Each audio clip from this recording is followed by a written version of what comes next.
කොහොමද ඉතින් අද අපේ ගමන ගාඩ්මෝර් වලට. අපි ගමන පටන් ගත්තේ නල්ලතන්නියෙන්. ඒ මොකද කියනවා නම් අපි කලින් දවසේ සිරිපා කරුණා කරලා නල්ලතන්නියේ නතර වුණ නිසා. ඉතින් නල්ලතන්නියේ ඉඳන් කිලෝමීටර් 13ක් පහු කරන් අපි මස්කෙලිය නගරයට එන්න ඕනේ. ඊට පස්සේ මස්කෙලිය අප්කොට් මාර්ගයේ කිලෝමීටර් 6ක් වගේ ඇවිත් ගාඩ්මෝර් මාර්ගයට හැරෙන්න ඕනේ.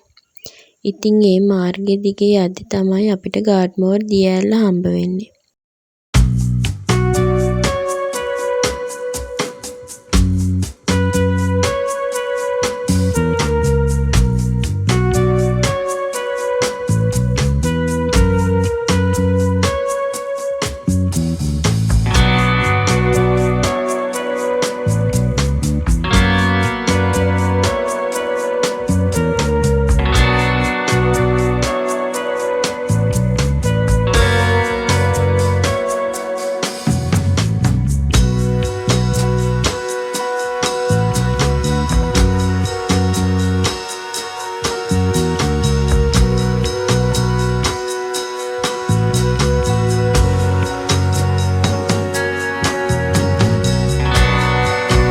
අපි ඉස්සෙල්ලම ගියේ දිය ඇල්ලේ ඉහළ කොටසට.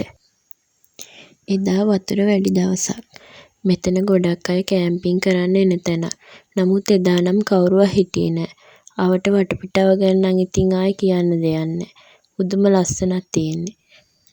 මාඋස්සා කැලේ ජලාශය තමයි ඔය පහළින් තියෙන්නේ. මේ දිය ඇල්ල කෙලින්ම වැටෙන්නේ ජලාශයට. එතන තියෙන්නේ පුදුමාකාර ලස්සනක්.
ඉතින් අපි ගාඩ්මෝර් වල ඉහළ කොටසින් පස්සේ ඊළඟට ගියේ ඇල්ලේ පහළ කොටස බලන්න. තේ වැති මැදින් වට වුණු පාරක තමයි යන්න තිබුණේ. බයික් එකක් වගේ නම් දිය ඇල්ල ළඟටම වගේ යන්න පුළුවන්. යමු එහෙනම් ගිහින් බලමු කොහොමද දිය ඇල්ල පල්ලෙහාට වැටෙන්නේ කියලා.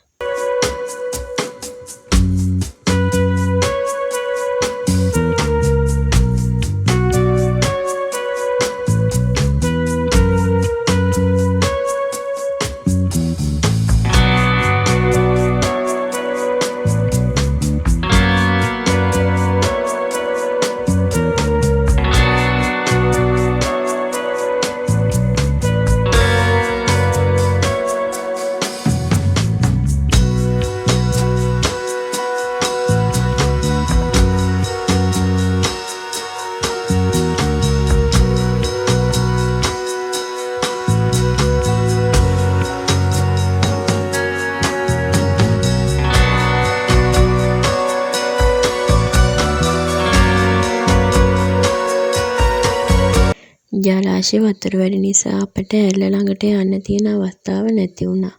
මේ තේවත්තේ කෙළවරට වෙන්න විතරයි යන්න පුළුවන් වුණේ. කොහොම වුණත් අපේ ගාඩ්මෝර් වල ගෙවුන ඒ හෝරා කීපය හරිම සුන්දර මතකයක් වුණා. ආයෙම ලස්සන තැනකදී ඔයාලව මුණ ගැහෙන්න එන්නම් එහෙනම්. අමතක නොකර අපිව සබ්ස්ක්‍රයිබ් කරන් යන්න. බායි.